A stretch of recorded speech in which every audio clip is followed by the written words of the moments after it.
ইতিমধ্যে স্টার্ট হয়ে গেছে দেখতে।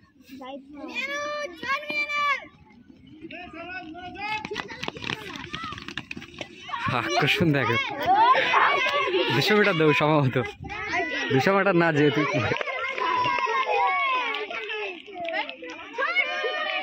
দেখা যাক, ইতিমধ্যে স্টার্ট হয়ে গেছে, বাঁশি মেরে দিয়েছে। ও স্কুলের 200 মিটার দৌড় সব, বাপরে বাপ রে,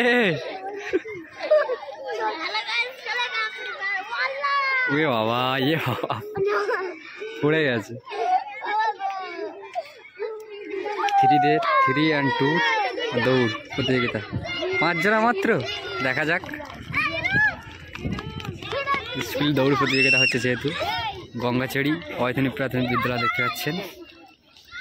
দেখা যাক কে ফাঁসায়।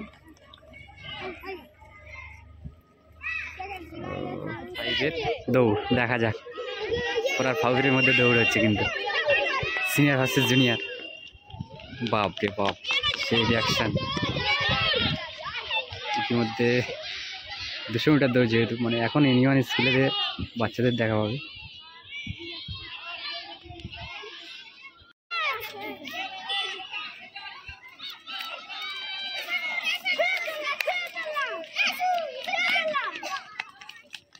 ওরে বাবা